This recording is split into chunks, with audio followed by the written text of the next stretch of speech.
Hey guys, good morning. This is the section 2023, I believe, of the RV10 wing. This is the wing actuator system. So this is what you want to have here. I got everything done. It took a few hours to get everything finally set up so I can torque everything.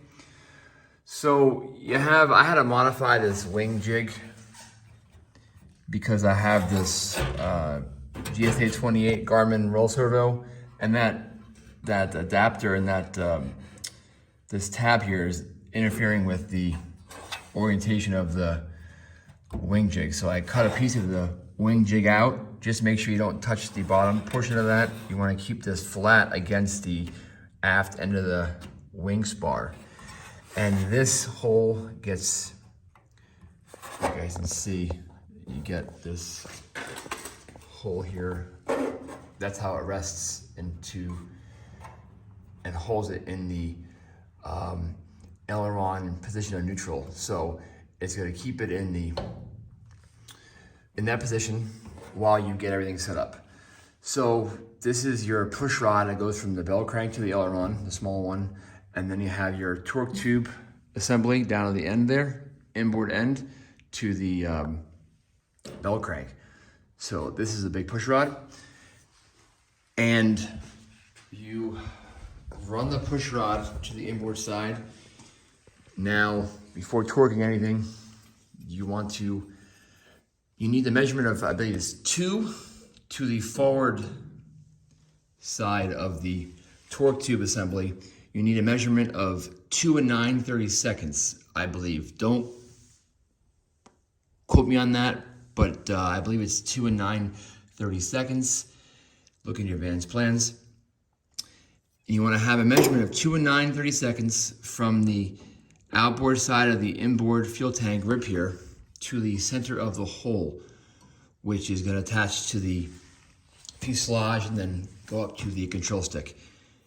So you want to measure very carefully.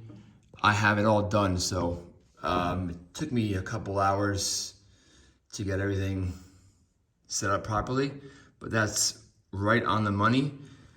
And once you have that measurement, you can go ahead and torque the nuts and bolts for this bell crank to torque tube push rod. Now, once that's done, you can go ahead and install your flap, because you're going to set the aileron to the flap. Now, the flap sits very firmly in the locked position at the very top. Let me show you that. So that's got to stay in the upper position.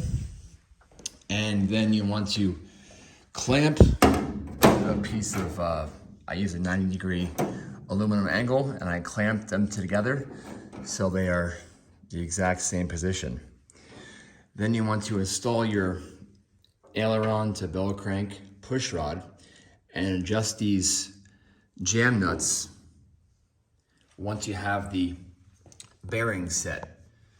Sorry, the camera's kind of not that great with this big light behind me here.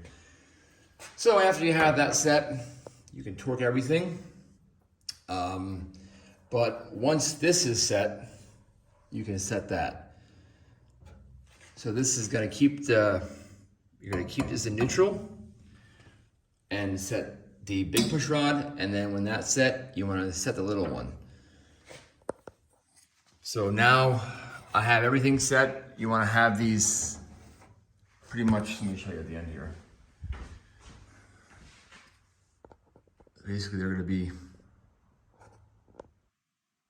neutral at that regard right there. Looks good. So one thing I wanted to point out was the plans manual calls for the, I believe is the AN428, the 364 428. I emailed Vans, and you actually use the 365, the 428-365, the larger one. And these are torqued at a higher spec to the smaller shear nuts. But I've seen a couple builders having the 364, I believe it's the 428-364. I forget the exact part number, but these are the proper ones after speaking with Vans to put on the ends of the torque tube subassembly. And that's all, guys. So I have both wings are in the jig here. They're being held in by the cradle I made. So I have a lot more room to start the fuselage kit. I'm just waiting on the go-ahead from the laser cut part issue. But yeah, the aileron and flap is set nice, and I'm very happy with how it came out. So if you have any questions, feel free to reach out. But just take your time with this. When you torque everything to final spec, make sure it's done properly, and be careful, take your time, because this is a very critical part. So let me just show you before I go here. Let me take this jig out. So now everything is good. That's it. The aileron is moving. So exciting, guys, huh? A part that actually moves now. So yeah, that's it. All right, guys, be well and take care. Have a good weekend.